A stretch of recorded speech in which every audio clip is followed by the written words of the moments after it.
Do you have any final words that you want to put on nocebo?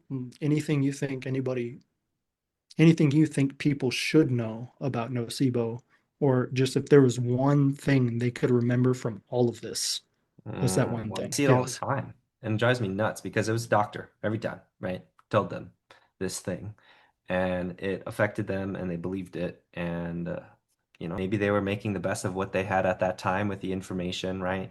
That they had at the time. But then again, there's a lot of doctors still today. It's like, no, our research is like well beyond that, but they're still giving this outdated advice, and that's on them.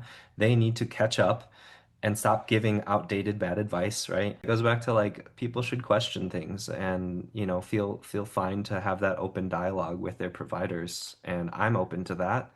And in my Same. opinion, if a provider can't give a legitimate good answer that satisfies you, find another one, right? You can find the one that's going to give you the proper information. They're not just going to say, "Oh, this is what we've done for the past 20 years." Yeah. Period. Overall, I think the biggest thing is the doctors have created unnecessary fear. They've created problems that don't exist.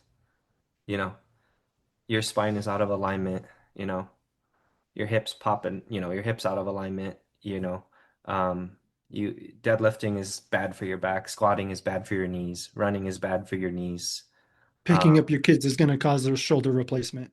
Yeah, just so much fear, right? Unnecessary fear. It's like, and again, a lot of that comes from like trying to protect. Like, okay, in an acute injury, that protection makes sense. But so that's how I try to always frame it to people. It's like, okay, that advice very often might not be bad early on in an injury, but long term, you need to, like we talked about, confront it.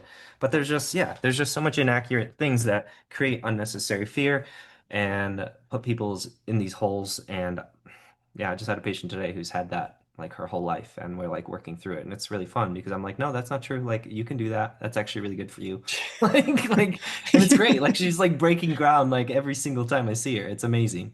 Um, but at the end of the day, like truly the human body it heals, it adapts.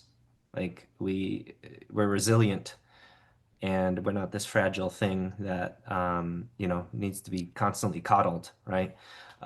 Needs to be challenged actually, in the right ways, of course, but needs to be challenged. And that's like the ultimate message I hope, I try to convey to people and instill confidence in them, right?